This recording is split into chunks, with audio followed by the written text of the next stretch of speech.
Welcome to Mbata. Once more, again, a D-joint stage. Dozo against Kally the Mashine for the road to the title fight. I want you guys to show up, really show up and see how these guys are going to move each other. These guys are really, these two men, everybody looking right in shape, but then let's see what they have for us. On the 31st August at D-joint stage, so don't miss. And check it out on our social media.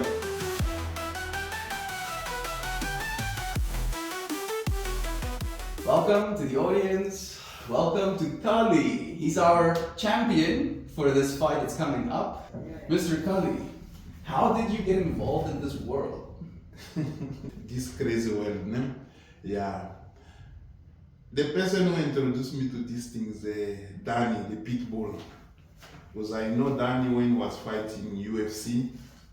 Normally I work at Spa more later. I work there by the door. So I once see him, Danny, I know you from UFC fighting, and he just tell me, no, now I'm not doing UFC, I'm doing the slapping competition. So I don't know if you would like to join. I'm like, why not? Let me give it a try. And then there I am. They were having a match, and they were struggling to get people to, because most of people, they scared to participate on this slapping competition. So I was like, I'll give it a try. In preparation for your first slapping competition, what does training look like for you? You know, my secret is like, people, they take this thing just, it's a slap, I'll just go there and slap. No, me, I don't take it like that. I just take it as normal sport. Because I remember my boxer. So every time when I have a match, I train for that match. So that's what I'm doing for this. I run, if example that I don't want to meet those heavy people for now. So I want to cut weight. I'll run for cutting weight. I'll do some push-ups. I'll do some lunges to strengthen my legs and some these exercise so that when I get a blow, I mustn't get that this. That's all. So I just prepare like normal. What's the ideal fighting weight for you at this point in your journey? Like I don't want to go over 110 or over 120. So I want to remain, let's say, under 109, from 93 to 100. So there I can compete with someone of 110, 100. So I just want to limit myself there. You know, boxer, we use that uppercut strength. But now it's trick on this thing because you don't have to move your legs and you don't have to show people that you move your hips. So most of my fights come on my hips, but I have to make sure that it look clean. Do you have any mental preparations that you have to do before actually competing? The mental preparation, what I would say, is just a love of the sport. Because it will look ugly. Even no matter how we're gonna try to paint it, but it look ugly. You just stand there and someone just slap you. So it's not something we see in the real world. So the only thing I would say is just laugh. You have to love what you are doing, and then that's it. Does fear play a role? Are you still scared when you're gonna go and stand to get slapped? Just a little bit, but at the moment it comes in and I kick it out. Okay. Yeah, so I don't want it. I'm a human being. I cannot say I don't fear. It can just pop in. I'm like, In that fear, will certain opponents make you fear more than others? No. Not. So far, like here in South Africa, I bring fear. You're the one that they're scared of. Yeah, I bring fear because people, they think twice to challenge me. They don't just come. And then most of the time I struggle to get opponents.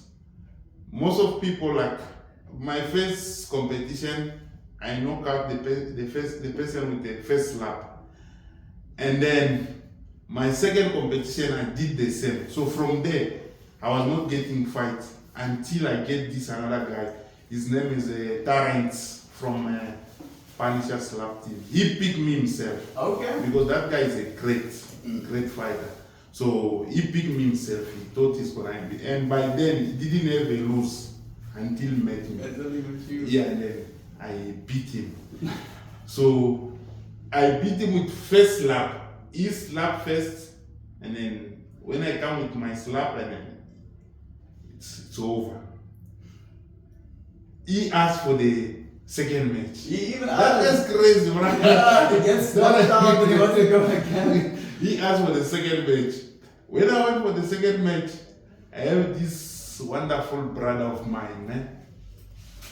His name is Pia. On the day of that match, he come and tell me, Kally, don't get that usual thing like every time when you go, you just think like you're gonna slap someone, first slap, and then that's it. You must prepare for more. Yeah, so you must be ready. After him telling me that, it was like God sent this brother of mine. Helping you. Yeah, he helped me because that talk of him.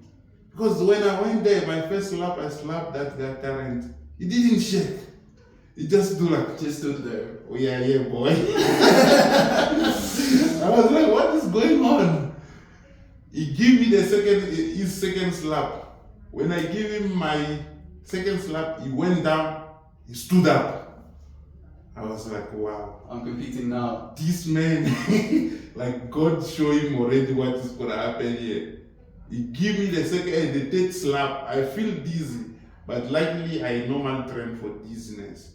So I feel like I could see the stars, but you have to catch them back. Bring them back. And then when I give him my third one, then it was gone. So far, only the people which I compete with, Tarrant is the best opponent which I can say I will have a second thought to compete with him, but the rest here in South Africa, no, in my category. You're the one to be feared. And I'm curious about this as well, that you train for dizziness. Because this next question is, what kind of physical conditioning is required to withstand and deliver a powerful slap? No, sometimes we just check our heads like fast as possible, and then sometimes I just put my one finger down and I just like keep on twisting. When I stand up, I try to balance, so. How is the adrenaline, right? That feeling of like, after you got slapped, do you feel more powerful after your first slap?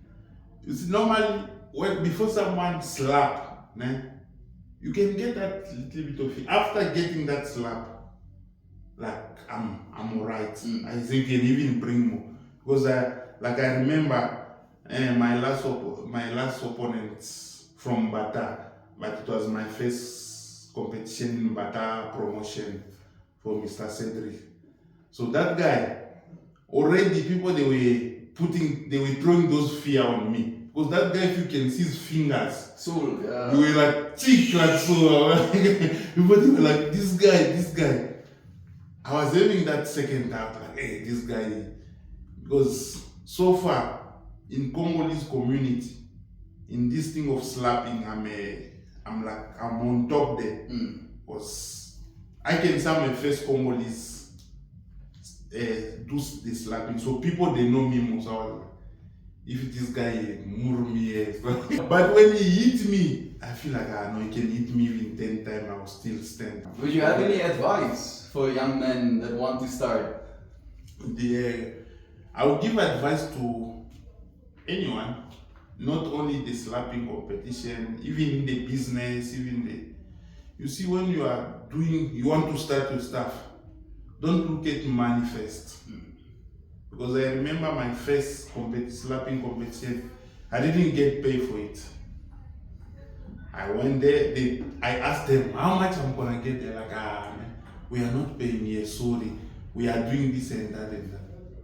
Because I have a love of competing. I just, okay, it's fine. Even you guys don't pay me, but I'm still gonna compete. And now you see, even before, let's say before many Congolese, they didn't know me. Or many people, they didn't know me. Not only Congolese, many people, when it comes to this world of slapping, people, they know me. They really know me. So it's good thing to like you do what you heart love. Bring first your best, and the rest will follow. That's what I want to tell people. So don't just rush on the mind, because most of people, like if I tell them like, can you come and compete? The first question is coming like, how much do I get? So if in life, in business, wherever, in which domain, if you are focusing on in money first, you're not gonna go forward.